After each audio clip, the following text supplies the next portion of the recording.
अस्सलाम वालेकुम students, welcome back. आज इस लेक्चर के अंदर हम देखते हैं बहुत ही इंपॉर्टेंट टॉपिक इस चैप्टर का, प्लाज्मा मेम्ब्रेन। स्टार्ट करते हैं अपने टॉपिक को। प्लाज्मा मेम्ब्रेन के हवाले से आपने ध्यान में रखना है कि प्लाज्मा मेम्ब्रेन को हम सेल मेम्ब्रेन भी कहते हैं, इसको हम प्लाज्मा लीमा भी कहते हैं और इसको हम सेल सरफेस मेम्ब्रेन भी कहते हैं। ये सारे नाम आपके जहन के अंदर होने चाहिए क्योंकि एक दफा प्लाज्मा लीमा के हवाले से क्वेश्चन आ चुका है। सो लिहाजा आपको पता होना चाहिए कि सेल मेम्ब्रेन को प्लाज्मा मेम्ब्रेन भी कहते हैं, प्लाज्मा लीमा भी कहते हैं और सेल सरफेस मेम्ब्रेन भी कहते हैं। अब इसकी बात करें तो ये किन सेल्स के अंदर प्रेजेंट होती है। ये इंपॉर्टेंट बात आपने ध्यान में रखनी है कि सेल मेम्ब्रेन या प्लाज्मा मेम्ब्रेन जो है ये हर किस्म के प्रोकैरियोटिक और यूकैरियोटिक सेल के अंदर प्रेजेंट होती है। इससे पहले हमने सेल वॉल की बात की थी और हमने कहा था सेल वॉल के अंदर कि सेल वॉल जो है वो एनिमल सेल्स के अंदर एब्सेंट होती है और इसी तरह से एक हमारे पास जेनस आता है, स्पीशीज आती हैं बैक्टीरियल सेल की, जिनकी हम बात करते हैं माइकोप्लाज्मा, उनके अंदर भी सेल वॉल एब्सेंट होती है। लेकिन ये प्लाज्मा मेम्ब्रेन ऐसी बाउंड्री है सेल की जो कि तमाम के तमाम सेल्स के अंदर प्रेजेंट होती है। ये पॉइंट आपने ध्यान में रखना है। अगर हम बात करें प्लांट सेल्स की तो प्लांट सेल्स के अंदर क्योंकि outermost boundary cell wall होती है तो ये प्लाज्मा मेम्ब्रेन प्लांट सेल्स के अंदर सेल वॉल से इनर पाई जाती है। जबकि हम एनिमल सेल्स की बात करें जिनके अंदर सेल वॉल नहीं होती तो एनिमल सेल्स के अंदर प्लाज्मा मेम्ब्रेन ही आउटर मोस्ट बाउंड्री होती है जो कि प्रोटोप्लाज्म को बाउंड करती है और जो हमारे पास सेल है उनके कंटेंट्स को बाउंड करती है। ये इंपॉर्टेंट चीजें आपने ध्यान में रखनी है। देन उसके बाद इसकी थिकनेस की बात करें तो ये 7 नैनोमीटर तक थिक होती है। ये भी एमसीक्यूज आ सकता है, ये भी आपने ध्यान में रखना है। देन हम बात करें तो ये एसिमेट्रिकल होती है। अब प्लाज्मा मेम्ब्रेन क्यों एसिमेट्रिकल है आपको स्ट्रक्चर के थ्रू बताऊंगा कि हमारे पास जो प्लाज्मा मेम्ब्रेन का स्ट्रक्चर है उसके जो दो हाफ्स हैं, दो सरफेसेस हैं, वो आइडेंटिकल नहीं होते, इसी वजह से इसको हम कहते हैं कि ये एसिमेट्रिकल है। देन उसके बाद बात करें तो ये प्लाज्मा मेम्ब्रेन जो है ये हमारे पास क्या है, ये सेमी परमिएबल है। सेमी परमिएबल का मतलब ये होता है कि ये कुछ मॉलिक्यूल्स को, कुछ सब्सटेंसेस को अपने थ्रू ये ट्रांसफर होने देती है और कुछ को ये इनहिबिट करती है, कुछ को ये रिस्ट्रिक्ट करती है। अब इसके जिस वक्त हम स्ट्रक्चर पढ़ेंगे, स्ट्रक्चरल ऑर्गेनाइजेशन और इसकी कंपोजिशन देखेंगे तो वहां पर मैं आपको बताऊंगा कि इसको कौन से कंपोनेंट ऐसे जो हैं इसके कंपोजिशन के अंदर वो इसको सेमी परमिएबल बनाते हैं। अभी तक आपने सिर्फ ये ध्यान में रखना है कि प्लाज्मा मेम्ब्रेन जो है ये सेमी परमिएबल होती है। अगर क्वेश्चन आ जाए तो आपने सेमी परमिएबल के ऊपर टिक करना है। देन अब इसके बाद इसके हम कंपोजिशन को देख लेते हैं कि केमिकली किन किन चीजों से, किन सब्सटेंसेस से मिलकर बनती है। तो सबसे पहले बात करें तो ये प्रोटीन से मिलकर बनती है और प्रोटीन की कितनी कंसंट्रेशन होती है, हम कहते हैं कि ऑलमोस्ट 60 to 80% जो है प्लाज्मा मेम्ब्रेन प्रोटीन से मिलकर बनती है। अब प्रोटीन के अंदर कौन कौन सी चीजें आती हैं, कौन सी इंक्लूड्स होती हैं प्रोटीन्स। ये भी आपने बात ध्यान में रखनी है कि स्ट्रक्चरल प्रोटीन्स होती हैं और कुछ फंक्शनल प्रोटीन्स होती हैं। इन दोनों तरह की प्रोटीन्स को हम जिस वक्त हम प्रोटीन का रोल पढ़ेंगे प्लाज्मा मेम्ब्रेन के अंदर आगे चलकर तो वहां पर आपके साथ इसकी डिस्कशन करूंगा। देन हम बात करें लिपिड्स की तो लिपिड 20 to 40% प्रेजेंट होते हैं और लिपिड्स के अंदर कौन कौन सी चीजें आती हैं, फास्फोलिपिड्स आते हैं और इसके साथ कोलेस्ट्रॉल आते हैं। ये दो चीजें भी यहां पर आपने समझनी है। अब एक क्वेश्चन यहां पर आपको कोलेस्ट्रॉल के रिलेटेड बता देता हूं। कोलेस्ट्रॉल क्या है आप जानते हैं सब। कोलेस्ट्रॉल जो है प्रिकर्सर ऑफ लार्जर स्टीरॉइड्स है जो कि डेरिवेटिव लिपिड्स होते हैं। इसके हवाले से आपने एक एमसीक्यूज ध्यान में रखना है, वो यहां पर मैंने एमसीक्यूज लिखा है कि कोलेस्ट्रॉल जो है वो किस तरह के सेल्स के अंदर एब्सेंट होता है। ये इंपॉर्टेंट पॉइंट आपने ध्यान में रखना है। एमसीक्यूज के हवाले से आपने ये बात ध्यान में रखनी है कि जो कोलेस्ट्रॉल होता है ये प्रोकैरियोटिक सेल्स यानी बैक्टीरियल जो सेल मेम्ब्रेन है, प्रोकैरियोटिक सेल्स की मेम्ब्रेन है, वहां पर एब्सेंट होता है, वहां पर नहीं पाया जाता। ये इंपॉर्टेंट पॉइंट भी आपने ध्यान में रखना है। देन हम बात करें कार्बोहाइड्रेट्स की तो कार्बोहाइड्रेट की भी स्मॉल क्वांटिटी मौजूद होती है प्लाज्मा मेम्ब्रेन के अंदर। वो कितनी होती है, 1 to 3% होती है और ये ज्यादातर जो कार्बोहाइड्रेट्स मेम्ब्रेन के अंदर प्रेजेंट होते हैं ये कॉन्जुगेटेड फॉर्म के अंदर प्रेजेंट होते हैं। यानी दो सब्सटेंसेस जो दो ऑर्गेनिक कंपाउंड जब आपस में मिलते हैं तो वो कॉन्जुगेटेड फॉर्म बनाते हैं जिसके अंदर ग्लाइकोलिपिड्स आ जाते हैं और इस तरह से ग्लाइकोप्रोटीन्स आ जाते हैं। इन दोनों के बारे में, इनके रोल के हवाले से भी हम बात करेंगे। ये बेसिक कंपोजिशन जो है, इनकी कितनी कितनी कंसंट्रेशन होती है और इनके अंदर कौन कौन सी चीजें आती हैं, ये आपके ज़हन के अंदर होनी चाहिए एमसीक्यूज के लिए। देन हम बात करें इसकी स्ट्रक्चरल ऑर्गेनाइजेशन के ऊपर जाएं, इसके स्ट्रक्चर के ऊपर जाएं तो हमारे पास फ्लूइड मोज़ेक मॉडल जो है मोस्ट एक्सेप्टेबल है, जिसको हम स्टडी करते हैं। अब यहाँ पर केपी के बुक के अंदर एक छोटा सी टिडबिट बनी हुई है, जहां पर डिफरेंट साइंटिस्ट का जो यानी जो प्लाज्मा मेम्ब्रेन के हवाले से जिन्होंने कोशिशें की, अपने अपने पास्टुलेट्स जो पुट फॉरवर्ड किए, वहां पर लिखा हुआ है, जिसके अंदर एक साइंटिस्ट हमारे पास जॉर्डर और जिंडर थे, इस तरह से डेविसन आया, फिर रॉबर्टसन ने 1959 के अंदर अपना यूनिट मेम्ब्रेन मॉडल दिया, जो कि पहले भी एक तरह क्वेश्चन के तौर पर आ चुका है। सो ये जो साइंटिस्ट के नेम है और इनके हवाले से जो चीजें हैं, ये भी आपके ज़हन के अंदर होनी चाहिए, आप इसको एक दफा जरूर रीड आउट कर लें।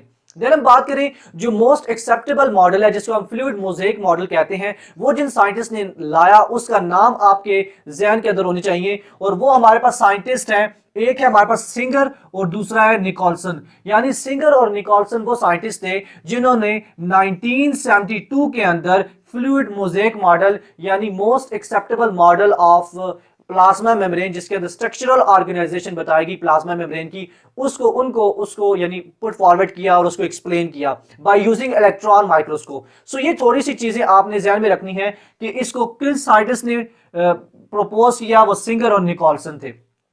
अब इसके अंदर स्ट्रक्चरल ऑर्गेनाइजेशन के ऊपर जाएं, सो इसके हम स्ट्रक्चर को देखते हैं और इसके अंदर जो डिफरेंट प्रोटीन्स हैं उसके बारे में बात करते हैं। सो यहां पर ये जो आपको लेयर्स नजर आ रही हैं, ये दो, ये हमारे पास क्या है, ये लिपिड बायलेयर है। साथ साथ आपने नोट करना है, ये हमारे पास क्या है, ये भी लिपिड की लेयर है, ये भी लिपिड की लेयर है। अब क्योंकि प्लाज्मा मेम्ब्रेन के अंदर दो लिपिड्स लेयर होती हैं, इस वजह से इसको हम लिपिड बायलेयर कहते हैं। अब ये लिपिड जो लेयर्स हैं, ये किस चीज से मिलकर बनती हैं? तो ये लिपिड्स लेयर्स आपको ने याद रखना है। इसको यहां पर मैंने एक जो मॉलिक्यूल है लिपिड लेयर का, उसको यहां पर मैंने जूम करके बनाया है। ये हमारे पास क्या होती है चीज, ये हमारे पास फास्फोलिपिड से मिलकर बनता है। किस चीज से मिलकर बनता है? फास्फोलिपिड से मिलकर बनता है। ये चीज आपने ध्यान में रखनी है। सो लिपिड लेयर के अंदर से हम एक मॉलिक्यूल लाए फास्फोलिपिड का। अब फास्फोलिपिड क्या चीजें हैं, किस चीज से मिलकर बनता है, इसको थोड़ा सा आपने समझना है। अगर आप गौर करें तो फास्फोलिपिड के अंदर दो चीजें हैं, एक ये इसका हेड है और ये इसकी दो टेल्स हैं। अब जो फास्फोलिपिड का हेड होता है वो फास्फेट से मिलकर बनता है। किससे मिलकर बनता है? फास्फेट से मिलकर बनता है। इस तरह से जो दो टेल्स होती हैं फास्फोलिपिड के मॉलिक्यूल के अंदर, ये हमारे पास फैटी एसिड्स होते हैं। क्या होते हैं? चेन्स ऑफ फैटी एसिड्स होते हैं। सो ये बेसिक तो चीजें आपको पहले से पता है। अब जो एमसीक्यूज के हवाले से आपने चीज ध्यान में रखनी है वो ये कि ये जो लिपिड फास्फोलिपिड का जो हेड होता है, ये हमारे पास पोलर होता है। सो ये इंपॉर्टेंट पॉइंट आपने ध्यान में रखना है कि जो फास्फोलिपिड का हेड होता है, ये क्या होता है? पोलर होता है। पोलर होता है इस वजह से इसको हम कहते हैं कि ये हाइड्रोफिलिक होता है, यानी वाटर लविंग होता है। जबकि अगर हम टेल की बात करें तो ये जो टेल्स होती हैं फैटी एसिड्स की, ये हमारे पास नॉन पोलर होती हैं, या हम कहते हैं ये हाइड्रोफोबिक होती हैं, यानी वाटर रिपेलेंट होती हैं। अब इसका बहुत मेन फंक्शन जो कि यहां से आपको समझ आएगा इसके स्ट्रक्चर के थ्रू कि इसका हेड पोलर है और टेल इसकी नॉन पोलर है, इसका फंक्शन क्या है, इसकी हमारे पास अहमियत क्या है, इंपॉर्टेंस क्या है इसके स्ट्रक्चर के अंदर। अगर आप गौर करें तो ये जो दो लेयर्स हैं, इसके अंदर जो फास्फोलिपिड्स के मॉलिक्यूल्स हैं उसकी आप अरेंजमेंट को देखें। वे अरेंजमेंट इस तरह से है कि ये जो फैटी एसिड की जो टेल्स हैं, ये एक दूसरे को फेस कर रही हैं। अब इस स्ट्रक्चर की एक वजह है, ऐसे इनकी अरेंजमेंट की भी वजह है। वजह यह है कि हमारे पास अगर इस सेल से, इस प्लाज्मा मेम्ब्रेन से बाहर देखें तो क्या है, हमारे पास ECF है। ECF बोलते हैं एक्स्ट्रा सेलुलर फ्लूइड है। जबकि अगर हम इस मेम्ब्रेन से इनसाइड देखें तो क्या है, साइटोप्लाज्म है, यानी फ्लूइड है। ये दो चीजें आपको समझ आई, यानी इनसाइड भी वाटर है, फ्लूइड है, आउटसाइड भी वाटर है। अब मैंने आपको बताया कि इसका जो हेड होता है वो पोलर होता है, हाइड्रोफिलिक होता है। सो इस तरह से ये फास्फोलिपिड के मॉलिक्यूल्स प्लाज्मा मेम्ब्रेन के अंदर खुद को अरेंज करते हैं कि इनके जो पोलर या हाइड्रोफिलिक जो एंड्स होते हैं वो फ्लूइड की तरफ यानी फेस कर रहे होते हैं। इसी वजह से इसकी अरेंजमेंट जो होती है इस तरह से होती है कि जो हाइड्रोफोबिक यानी एंड्स होते हैं, टेल्स होती हैं, वो एक दूसरे को फेस करती हैं, वाटर से दूर होती हैं। सो इसकी अरेंजमेंट के हवाले से थोड़ी सी चीजें आपने कंसेप्ट अपना क्लियर करना है। देन हम बात करें तो इसके अंदर कुछ फ्लूइड, क्योंकि फ्लूइड मोज़ेक मॉडल की अगर बात करें तो वो ये कहता है कि a membrane is like a sea in which the protein molecules are embedded. यानी जैसे हम आइसबर्ग्स तो देखते हैं सी के ऊपर फ्लोट कर रही होती हैं, ऐसे ही प्लाज्मा मेम्ब्रेन भी जो है वो लिपिड बायलेयर का एक सी है जिसके अंदर डिफरेंट प्रोटीन्स जो है वो एम्बेडेड होती हैं, फ्लोट कर रही होती हैं, कुछ पार्शली और कुछ कंप्लीटली जो है वो एम्बेडेड होती हैं। अब यहां पर प्रोटीन्स की कुछ बात करें तो हमारे पास ये जो प्रोटीन है, ये इन प्रोटीन्स को हम कहते हैं एक्सट्रिंसिक प्रोटीन्स, जो सरफेस के ऊपर होती हैं। इनको हम कौन सी प्रोटीन्स कहते हैं? एक्सट्रिंसिक प्रोटीन्स कहते हैं। इस तरह से जो प्रोटीन्स एम्बेडेड होती हैं लिपिड बायलेयर के अंदर, इनको हम कौन सी प्रोटीन्स कहते हैं? इनको हम इंट्रिंसिक प्रोटीन्स कहते हैं, इंट्रिंसिक प्रोटीन्स। सो ये नाम आपने इनके ध्यान में रखने हैं कि इनको हम क्या कहते हैं? इंट्रिंसिक प्रोटीन्स कहते हैं। इसका दूसरा नाम भी एक है कि इसको हम इंटीग्रल प्रोटीन्स भी कहते हैं। सो ये दूसरा नाम भी आपने ध्यान में रखना है। अब इनके फंक्शंस क्या है उसको हम वन बाय वन डिस्कस करेंगे लेटर ऑन, लेकिन यहां पर आपको सिर्फ स्ट्रक्चर के बारे में थोड़ी सी इंफॉर्मेशन दे रहा हूं। देन आप यहां पर ये जो स्ट्रक्चर देख रहे हैं, ये जो प्रोटीन देख रहे हैं, इसके हवाले से आपने ध्यान में रखनी है बात। इस प्रोटीन को हम क्या कहते हैं? इसको हम एक्वापोरिन कहते हैं। क्या कहते हैं? एक्वापोरिन, या इसको हम वाटर चैनल्स भी कहते हैं। अब इसके बारे में थोड़ी सी हम बात कर लेते हैं। अब क्वेश्चन इस तरह से आता है कि हमारे पास पूछा जाता है कि ऐसी कौन सी प्रोटीन्स हैं प्लाज्मा मेम्ब्रेन के अंदर जो कि दोनों एंड से फ्लूइड की तरफ, यानी एक तरफ से साइटोप्लाज्म और दूसरी तरफ से ईसीएफ, जिसको हम एक्स्ट्रा सेलुलर फ्लूइड कहते हैं, उसको फेस करती हैं। सो आपने बात ध्यान में रखनी है, ऐसी प्रोटीन्स जो कि दोनों तरफ से फ्लूइड को तरफ यानी उनका फेस हो, ऐसी प्रोटीन्स को हम एक्वापोरिन्स कहते हैं या वाटर चैनल्स कहते हैं। अब नाम से जाहिर हो रहा है ये ऐसी प्रोटीन्स हैं जो कि वाटर की ट्रांसपोर्टेशन के अंदर, वाटर की जो ट्रांसफरिंग है सेल्स के अंदर, उसको कैरी आउट करते हैं। देन हम बात करें तो हमारे पास कुछ और यहां पर चीजें होती हैं, स्ट्रक्चर्स होते हैं।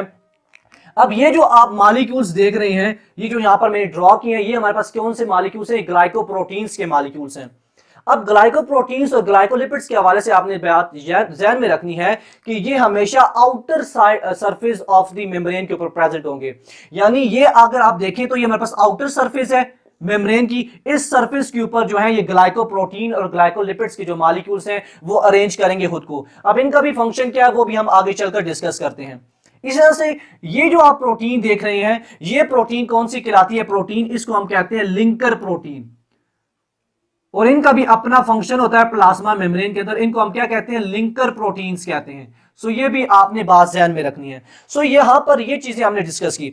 अब यहां पर एक और स्ट्रक्चर जो मैंने यहां पर ड्रॉ किए मॉलिक्यूल्स ये वाले, जो कि मैंने यहां पर ड्रॉ की हैं, लिपिड बायलेयर के अंदर ड्रॉ की हैं। ये मॉलिक्यूल्स कौन से हैं? इनको हम कहते हैं कोलेस्ट्रॉल, क्योंकि मैंने कंपोजिशन के अंदर बताया कि कंपोजिशन के अंदर जो लिपिड बायलेयर होती है उसके अंदर फास्फोलिपिड्स आते हैं और देन कोलेस्ट्रॉल आते हैं। सो कोलेस्ट्रॉल जो होते हैं इस लिपिड बायलेयर के अंदर अटैच होते हैं, जो कि फंक्शन परफॉर्म करते हैं, फ्लूइडिटी ऑफ द मेम्ब्रेन जो है उसको कंट्रोल करते हैं। अब यहां पर क्वेश्चन जो कोलेस्ट्रॉल के हवाले से आता है, वो एक क्वेश्चन यहां पर मैंने डिस्कशन की कि ये किन सेल्स के अंदर एब्सेंट होता है। सो आपको पता चल गया ये प्रोकैरियोटिक सेल्स के अंदर एब्सेंट होता है। देन दूसरा क्वेश्चन जो कोलेस्ट्रॉल के हवाले से आता है वो इस तरह से आता है कि आप ऐसे मॉलिक्यूल्स का बताएं जो कि फास्फोलिपिड्स की टेल के साथ, फैटी एसिड के साथ अटैच हो। सो यहां पर अगर आप देखें, ये जो मॉलिक्यूल है जो कि इन टेल्स ऑफ द फास्फोलिपिड के साथ अटैच है, इस मॉलिक्यूल को हम क्या कहते हैं? कोलेस्ट्रॉल कहते हैं। सो ये एमसीक्यूज भी यहां से आपका क्लियर हो जाएगा। सो ये यहां पर हमने स्ट्रक्चरल ऑर्गेनाइजेशन इसके हवाले से देख रही। अब दो क्वेश्चन कुछ और यहां पर डिस्कस कर लेते हैं एमसीक्यूज, जो कि पहले एमटी कैट के अंदर आ चुके हैं। एक क्वेश्चन यह है कि मैक्सिमम एरिया, अगर हम कंपोजिशन की बात, स्ट्रक्चर को देखें और कंपोजिशन को भी साथ देखें, तो ऐसा कौन सा मॉलिक्यूल है, ऐसे कौन से सब्सटेंसेस हैं जो कि प्लाज्मा मेम्ब्रेन के मैक्सिमम एरिया को सराउंड किए होते हैं, घेरे होते हैं। सो यहां पर अगर आप देखें तो जो मैक्सिमम एरिया घेरा हुआ है प्लाज्मा मेम्ब्रेन के अंदर, वो किसने घेरा हुआ है? लिपिड बायलेयर ने घेरा हुआ है, लिपिड्स ने घेरा हुआ है। लिहाजा यहां पर जो आंसर होगा वो लिपिड्स होगा। और इसी तरह से दूसरा क्वेश्चन जो पूछा जाता है वो इस तरह से पूछा जाता है कि मैक्सिमम प्रोपोर्शन किसकी पाई जाती है सब्सटेंस की, यानी किसकी कंसंट्रेशन ज्यादा होती है प्लाज्मा मेम्ब्रेन के अंदर। सो कंसंट्रेशन के हवाले से यहां पर मैंने आपको पॉइंट बताया कि प्रोटीन्स जो है वो 60 to 80% प्रेजेंट होते हैं। सो लिहाजा यहां पर जो आंसर करेक्ट होगा वो प्रोटीन्स होगा।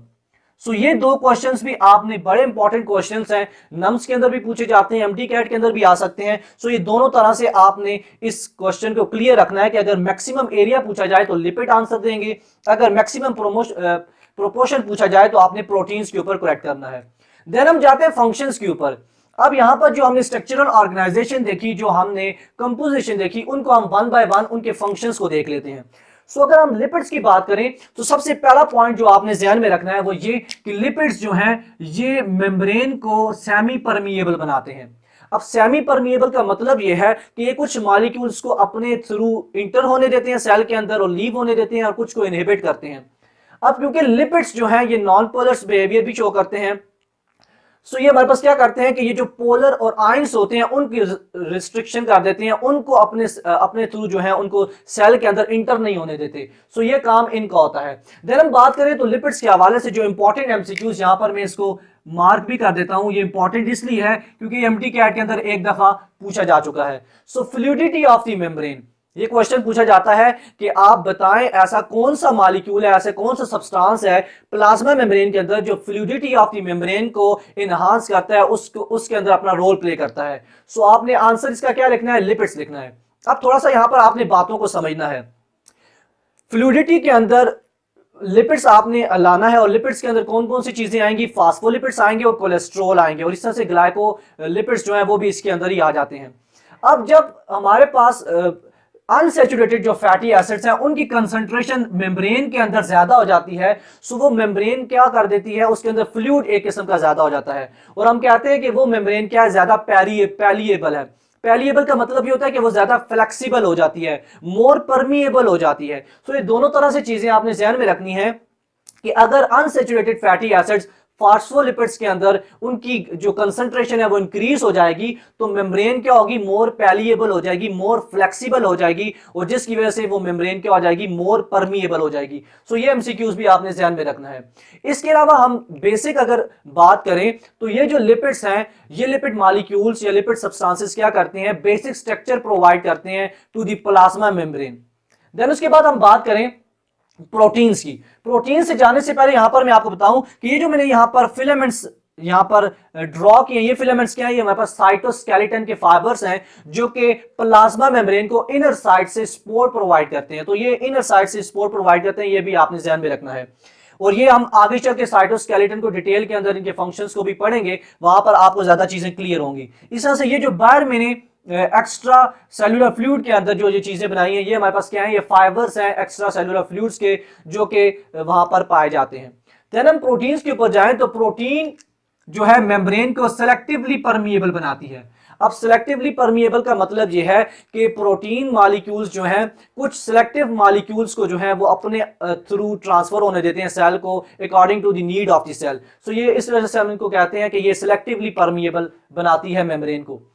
अब प्रोटीन्स के अंदर कुछ दो तरह की प्रोटीन्स को यहां पर मैंने डिस्कस किया है और कुछ और प्रोटीन्स और उनके फंक्शंस को भी यहां पर देखते हैं। एक हमारे पास होती है प्रोटीन्स इंटीग्रल प्रोटीन्स, जिनको हम इंट्रिंसिक प्रोटीन्स भी कहते हैं, जिनके अंदर ट्रांस मेम्ब्रेन्स या परमिएसिस भी आ जाती हैं। अगर हम उन सारी प्रोटीन्स की बात करें तो इन प्रोटीन्स का फंक्शन क्या होता है कि ये transportation of the substances material के अंदर इन्वॉल्व होती हैं। यहां पर मैंने आपको बताया कि ये एक्वापोरिन का क्या काम है, ये एक्वापोरिन प्रोटीन जो है ये ट्रांसपोर्टेशन ऑफ वाटर के अंदर मदद देती है। इस तरह से ये जो इंट्रिंसिक या एक्सट्रिंसिक ये जो इंट्रिंसिक प्रोटीन्स हैं जिनको हम इंटीग्रल प्रोटीन्स भी कहते हैं, ये भी ट्रांसपोर्टेशन के अंदर इन्वॉल्व होती हैं। इस तरह से दूसरी तरह की जो प्रोटीन्स होती हैं जो कि पेरिफेरल पार्ट पर, साइड पार्ट पर पाई जाती हैं, surface of the plasma membrane पर पाई जाती हैं, जिनको हम एक्सट्रिंसिक प्रोटीन्स कहते हैं। उनका फंक्शन क्या होता है कि ये स्टिमुली को रिसीव करती हैं, यानी जो मैसेज होता है आउटसाइड द सेल जो आता है उसको रिसीव करने का काम एक्सट्रिंसिक प्रोटीन्स करती हैं। सो ये प्रोटीन्स के हवाले से आपने बातें ध्यान में रखनी है।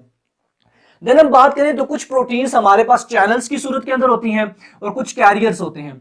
अब जो प्रोटीन्स चैनल्स होते हैं, प्रोटीन्स के चैनल्स होते हैं जिसके अंदर यही एक्वापोरिन आ जाती हैं, वाटर चैनल्स आ जाते हैं, ये ऐसी प्रोटीन्स होती हैं जो कि फ्रीली अपने अंदर से जो वाटर है और दूसरे सब्सटेंसेस हैं, मटेरियल्स हैं, उनको ट्रांसफर होने देती हैं। जबकि कैरियर्स प्रोटीन्स ऐसी प्रोटीन्स हैं जो कि सिलेक्टिव मॉलिक्यूल्स के साथ खुद अटैच होती हैं और उनको देन पास करवाती हैं अपने अंदर से सेल के अंदर। सो ये कैरियर्स और चैनल्स के दरमियान आपको डिफरेंस पता होना चाहिए कि चैनल्स के थ्रू मटेरियल इजीली ट्रांसफर हो सकता है, जबकि कैरियर्स के केस के अंदर क्या होगा कि वो उसको खुद सेलेक्ट करके उस सेलेक्टिव स्पेसिफिक मॉलिक्यूल को देन ट्रांसफर करेंगे। देन हम बात करें तो हमारे पास कुछ एंजाइम्स भी प्रेजेंट होते हैं, यानी प्लाज्मा मेम्ब्रेन की प्रोटीन्स कुछ ऐसी हैं जो कि एंजाइमेटिक एक्शंस भी रखती हैं। ये बातें साथ साथ आपने नोट करनी है। हमारे पास एग्जांपल आती है, एक हम एंजाइम की बात करें जो कि प्रोटीन इन नेचर होता है, यानी जो प्रोटीन्स प्लाज्मा मेम्ब्रेन के अंदर प्रेजेंट होती है वो एंजाइमेटिक फंक्शन करती है, जिसके अंदर हमारे पास एग्जांपल आती है एडिनाइलेट साइक्लेज आता है, जो कि क्या करता है, एटीपी को कन्वर्ट करता है साइक्लिक एएमपी के अंदर। सो ये एग्जांपल भी आपने ध्यान में रखनी है, ये एंजाइमेटिक फंक्शंस करते हैं और ये प्रोटीन्स किसकी हैं, ये प्लाज्मा मेम्ब्रेन की हैं। इस तरह से कुछ रिसेप्टर्स भी होते हैं प्रोटीन्स, जो कि क्या करते हैं कि डिफरेंट जो स्टिमुली हैं उसको एक्सेप्ट करते हैं। और यहां पर इंपॉर्टेंट पॉइंट जो आपने ध्यान में रखना है कि कुछ रिसेप्टर्स जो हैं वो ग्लाइकोलिपिड्स भी होते हैं। ये बेकायदा लाइन लिखी हुई है आपके फेडरल की बुक के अंदर, जहां पर लिखा हुआ है कि सम जो रिसेप्टर्स होते हैं वो ग्लाइकोलिपिड्स की नेचर के भी होते हैं, यानी वो ग्लाइकोलिपिड के मॉलिक्यूल से मिलकर बनते हैं। सो ये चीजें भी आपने ध्यान में रखनी है। देन हम बात करते हैं कार्बोहाइड्रेट्स की। अब कार्बोहाइड्रेट्स जो प्रोटीन के अंदर प्रेजेंट होते हैं वो कौन से होते हैं, वो ओलिगोसैकेराइड्स होते हैं। हम कार्बोहाइड्रेट्स को नेक्स्ट चैप्टर के अंदर डिटेल के अंदर डिस्कस करेंगे, जहां पर मैं आपको बताऊंगा कि कार्बोहाइड्रेट्स की 3 टाइप्स होती हैं। हमारे पास मोनोसैकेराइड्स होते हैं, ओलिगोसैकेराइड्स होते हैं और देन पॉलीसैकेराइड्स होते हैं। सो अगर हम प्लाज्मा मेम्ब्रेन की बात करें तो प्लाज्मा मेम्ब्रेन के अंदर जो कार्बोहाइड्रेट की किस्म पाई जाती है, टाइप पाई जाती है, वो ओलिगोसैकेराइड होती है। और इस कार्बोहाइड्रेट की बात करें तो ये कॉन्जुगेटेड फॉर्म के अंदर प्रेजेंट होता है, यानी किसी और सब्सटेंस के साथ, मॉलिक्यूल के साथ अटैच होकर ये उस मेम्ब्रेन के अंदर प्रेजेंट होता है। एक हमारे पास होते हैं ग्लाइकोलिपिड्स, यानी ये कार्बोहाइड्रेट्स ओलिगोसैकेराइड्स लिपिड्स के साथ अटैच होते हैं। और कुछ हमारे पास जो है ग्लाइकोप्रोटीन्स होते हैं, यानी प्रोटीन मॉलिक्यूल्स के साथ अटैच होते हैं। अब इन दोनों का फंक्शन क्या है कि ये दोनों तरह के जो है ये कॉन्जुगेटेड फॉर्म्स ऑफ कार्बोहाइड्रेट्स ये सेल सरफेस मार्कर का काम करते हैं, सेल सरफेस मार्कर का काम करते हैं। अब यहां पर थोड़ा सा आपने समझना है, पहली बात आपने ये ध्यान में रखनी है कि ये दोनों जो कॉन्जुगेटेड फॉर्म्स हैं ये outer surface of the membrane पर प्रेजेंट होंगे। और दूसरी ये बात ध्यान में रखनी है कि सेल सरफेस मार्कर्स होते हैं, यानी जो सेल की एक रिकॉग्निशन होती है टाइप सेल की, वो कौन करते हैं, वो इनसे हम ग्लाइकोलिपिड्स और ग्लाइकोप्रोटीन से करते हैं। इसी वजह से इन दोनों मॉलिक्यूल्स को हम क्या कहते हैं, नेम टैग्स भी कहते हैं, ये सेल आइडेंटिटी कार्ड्स या हम सेल आइडेंटिटी इनको मार्कर्स भी कहते हैं। सो ये चीजें भी आपने ध्यान में रखनी है। देन हम बात करें तो इन कार्बोहाइड्रेट्स का एक और फंक्शन भी होता है, और वो फंक्शन क्या है कि ये एंडोसाइटोसिस भी करते हैं। एंडो बोलते हैं इनसाइड एंड साइटोसिस बोलते हैं सेल के, यानी ऐसा फंक्शन जिसके अंदर सेल जो है किसी चीज को अपने अंदर इनगल्फ करे, उस प्रोसेस को हम एंडोसाइटोसिस कहते हैं। सो ये फंक्शन भी कौन करता है, कार्बोहाइड्रेट्स करते हैं। अब इसके अंदर 2 टाइप्स हमारे पास आती हैं, एक फैगोसाइटोसिस आता है और एक पिनोसाइटोसिस आता है। अगर हम फैगोसाइटोसिस की बात करें तो फैगोसाइटोसिस कहते हैं ईटिंग ऑफ द सेल, यानी सेल जब किसी सॉलिड सब्सटेंस को अपने अंदर इनगल्फ करता है तो उसको हम क्या कहते हैं, फैगोसाइटोसिस। और इस तरह से ड्रिंकिंग ऑफ द सेल को हम क्या कहते हैं, पिनोसाइटोसिस कहते हैं, क्योंकि इस प्रोसेस के अंदर क्या होता है कि जो लिक्विड मटेरियल होता है, जो फ्लूइड होता है, वो सेल अपने अंदर इनगल्फ करता है। सो इस तरह से ये जो प्रोसेसेस हैं या ये जो फंक्शंस है, ये भी कौन परफॉर्म करता है, ये कार्बोहाइड्रेट्स करते हैं। सो यहां पर ये चीजें हमारे पास कंप्लीट होगी। अब थोड़ी सी एक और बात करें कि हमारे पास जो प्लाज्मा मेम्ब्रेन है उसका बेसिक रोल क्या है सेल के अंदर, यानी ये प्लाज्मा मेम्ब्रेन ये जो ट्रांसपोर्टेशन का और रिसीविंग और जो सारे फंक्शंस परफॉर्म कर रहा है, इससे हमें हासिल क्या होता है सेल को। सो वन बाय वन आपको पॉइंट्स बताता जाता हूं कि इस ट्रांसपोर्टेशन की वजह से क्या होता है कि सेल ऑब्टेन करता है न्यूट्रिएंट्स को। इस तरह से जो वेस्टफुल प्रोडक्ट्स होते हैं जिसमें यूरिक एसिड और हमारे पास यूरिया आते हैं, उनको एक्सक्रीट आउट करते हैं सेल से। देन जो आयनिक इंग्रेडिएंट होता है सेल का, उसको मेंटेन करते हैं, बैलेंस करते हैं for the nervous and muscular activities. इसी तरह से इस प्लाज्मा मेम्ब्रेन से क्या होता है कि जो पीएच है उसको मेंटेन किया जाता है और सेल शेप जो है उसको भी मेंटेन किया जाता है। सो ये सारे फंक्शंस हैं हमारे पास प्लाज्मा मेम्ब्रेन के। सो ये आज का लेक्चर था जिसके अंदर हमने प्लाज्मा मेम्ब्रेन की पहले कंपोजिशन देखी, देन स्ट्रक्चरल ऑर्गेनाइजेशन देखी, और देन फिर जो कंपोजिशन है उसके जो मुतालिक फंक्शंस हैं, जो उनके रोल है सेल के अंदर, उन सारों की डिस्कशन की। आई होप कि ये लेक्चर आपको अच्छा लगा होगा। नेक्स्ट लेक्चर के अंदर मिलते हैं। टिल देन अल्लाह हाफिज।